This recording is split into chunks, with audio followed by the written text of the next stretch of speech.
La gente propone, Maicena. La gente decide, Maicena. Como ustedes saben, forma parte del debate público, no solamente interno, sino que incluso ya a estas alturas, digamos, ha supuesto pronunciamientos de la Corte Interamericana en 5 ocasiones a propósito del así llamado fuero militar. Me parece que, digamos, y aquí sí es una opinión absolutamente personal, digamos, me parece que el tema del fuero militar en el debate público ha tendido a distorsionarse. Yo creo que se ha planteado en una lógica, digámoslo así, de erosión de la, digámoslo así, de la confianza de en las propias Fuerzas Armadas, como me parece que es exactamente lo contrario. Creo que la existencia de un fuero militar, lejos, digamos, que trascienda el estricto tema de la disciplina militar, para lo cual es absolutamente comprensible, incluso existente, necesario incluso diría, lejos de tratar de minar digámoslo así, la imagen pública del propio ejército, me parece que es contradictorio. Es decir, yo creo que la existencia del fuero militar para cuestiones que no son estrictamente la disciplina traen consigo una erosión incluso mayor. El hecho de que México que el Estado mexicano pues esté siendo condenado por este tema me parece que es sumamente preocupante y en nada ayuda a esa finalidad, que creo que es una finalidad compartida por todos, de blindar y de proteger al ejército mexicano, a las Fuerzas Armadas mexicanas. Desde mi punto de vista, en este tema me parece que no hay, es decir, me ciño a lo que se ha planteado por las resoluciones de la Corte Interamericana y por lo que establece también el artículo 13 constitucional. Me parece que, a diferencia de lo que ha supuesto la Suprema Corte de Justicia al pronunciarse sobre el tema, me parece que no hay medias tintas y no hay márgenes de interpretación. Me hago cargo también que el estado actual de la justicia, que es uno de los temas, digamos, de preocupación a nivel nacional y que ha sido objeto de los pronunciamientos, digámoslo así, de propuestas de modificación, que es uno de los temas, digámoslo así, de la reforma del Estado, puede ser uno de los objetos de preocupación de parte de las propias Fuerzas Armadas, es decir, la falta de confianza, para decirlo en pocas palabras, en las autoridades jurisdiccionales ordinarias, civiles. Pero yo creo que no podemos en esta lógica, digámoslo así, desatender que el problema es integral. El problema de la justicia militar tampoco puede entenderse de la justicia civil, de la justicia ordinaria, y creo que la lógica de la inexistencia de fuero militar para cuestiones que no tienen que ver con la estricta disciplina es algo en lo que tenemos inevitablemente que caminar. Pero esto me lleva para plantear, digamos, la complejidad de temas como el del dictamen que es objeto en la Cámara de Diputados. Es decir, no se trata de un asunto aislado. Se pretender desvincular las modificaciones a la Ley de Seguridad Nacional de cuestiones que digamos que están vinculadas, como que no depende de esta norma, sino de otra norma, debería ser parte, insisto, de un ejercicio integral y muy serio. Y esto tiene que ver también con la cuestión de los controles constitucionales.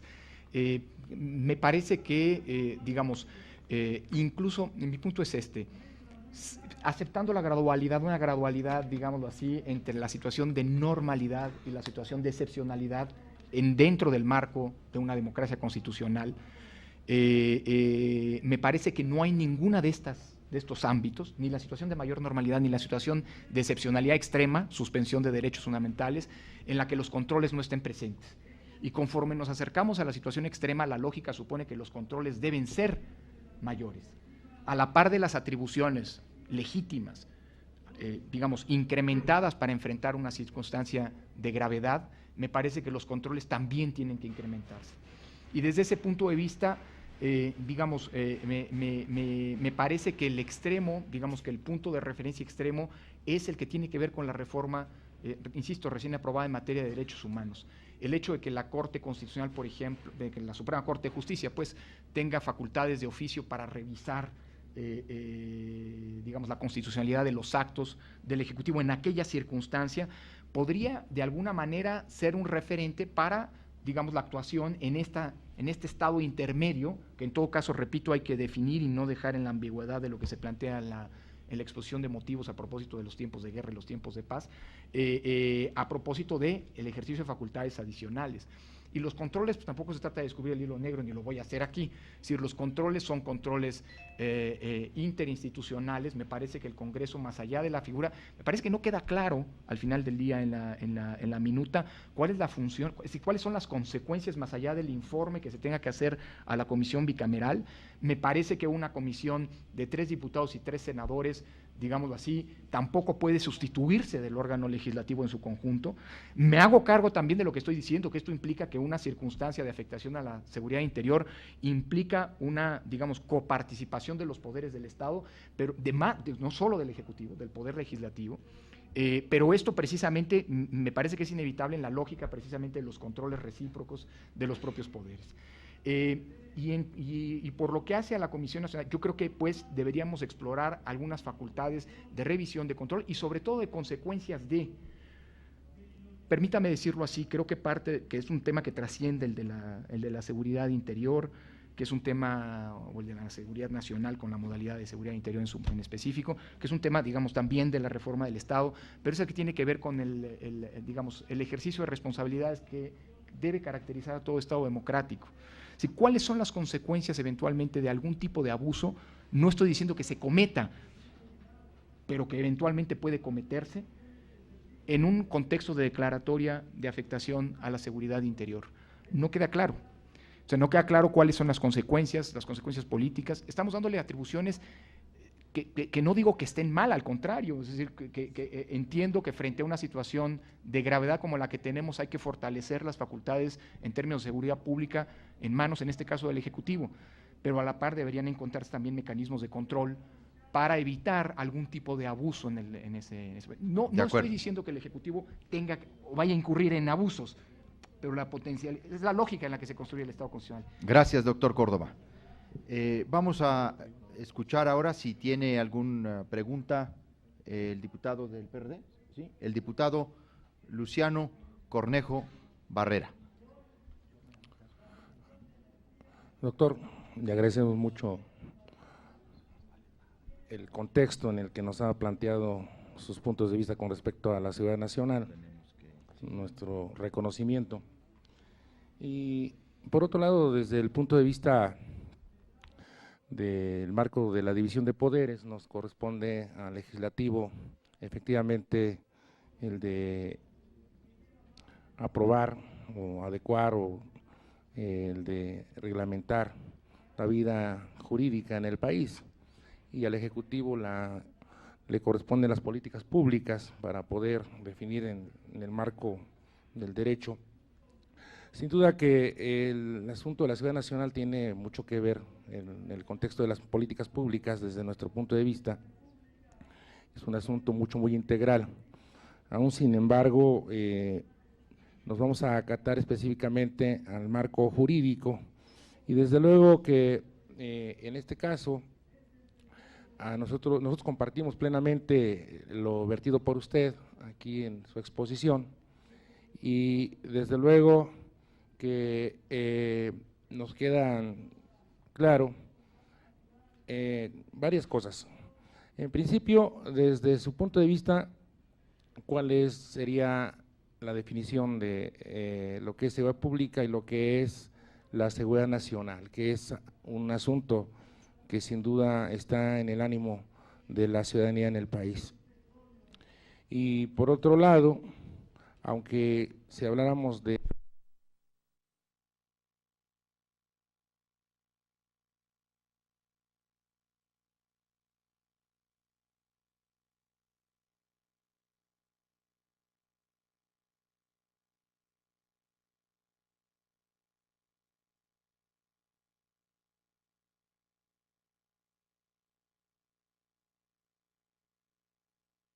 duda, aunque le corresponde desde nuestra definición más a lo que es inherente a la seguridad pública, sí sería importante su comentario con respecto a lo que son los mandos únicos que plantea el Ejecutivo. ¿Cuál es su opinión? Si es totalmente adecuado o no el planteamiento. Y por otro lado, el nuevo 29 constitucional no da atribuciones a la Secretaría, a la Suprema Corte de Justicia de la Nación para revisar la constitucionalidad del decreto de suspensión de garantías, sino solo los actos posteriores. La Ley de Seguridad Nacional podría darle la facultad a cada instancia para revisar el tema del decreto de afectación a la seguridad interior. Esa es otra pregunta, doctor Lorenzo Córdoba. Gracias. Gracias, diputado. Adelante, doctor. Gracias, de manera muy breve, diputado, gracias por los comentarios. Me parece que un ejercicio bien logrado de la minuta, y del dictamen, más bien de la última versión que se trabajó en Cámara de Diputados, hace una distinción bastante puntual respecto de seguridad nacional y seguridad pública.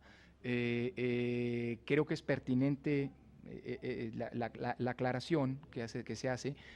Y en ese mismo sentido era la reflexión a propósito de la misma exposición, aclarar, pues digamos, esta cuestión de los diversos grados, digamos, de paz y demás, que están ahora en cambio dotados de una gran ambigüedad. A propósito de la cuestión del mando único, me hago cargo, más allá de la pertinencia de la propuesta o no, me hago cargo que no es un asunto que esté planteado en la minuta, así que el comentario es muy breve en ese sentido. Me hago cargo que hay un problema también de confianza de los órganos de seguridad, digámoslo así, ordinarios, y con lo que busca ante esa circunstancia, esta propuesta de modificaciones a la Ley de Seguridad Nacional es eventualmente, en una circunstancia determinada, poder recurrir a las Fuerzas Armadas. Insisto, creo que las cosas son distintas en términos de los contenidos, y que la pertinencia en todo caso de recurrir a una policía única corre, digamos, por una dinámica vinculada sin duda a la de la discusión, pero una dinámica en todo caso separada y que tiene que ver con algo que creo que es el horizonte al final del día, y que creo que tampoco es el propósito de creo que sería equivocado el propósito de una reforma como la que se está discutiendo, en el sentido de que esto sea el horizonte al que se aspira. Es decir, creo que el horizonte al que se aspira es que el ejército no tenga que cumplir funciones de seguridad pública. Lo que se aspira al final del día es que, digamos, el orden constitucional que remite al final del día a los órganos municipales, locales y municipales, las funciones de seguridad pública, se concrete. Digamos, me hago cargo que ese es un tema en una discusión que tiene que tener un horizonte, me parece muy claro, y no un fin en sí mismo, ¿no? Yo quiero formularle al doctor Córdoba una pregunta, pero antes hacer una debida aclaración. Efectivamente, en ninguno de los documentos que hoy obran en poder de la Comisión de Gobernación para el dictamen de esta minuta se encuentra contenido este tema de actuación frente a movimientos o protestas de carácter social. Ese es un contenido en una versión muy preliminar que tampoco pretendió en modo alguno presentarse como una versión definitiva. Claro.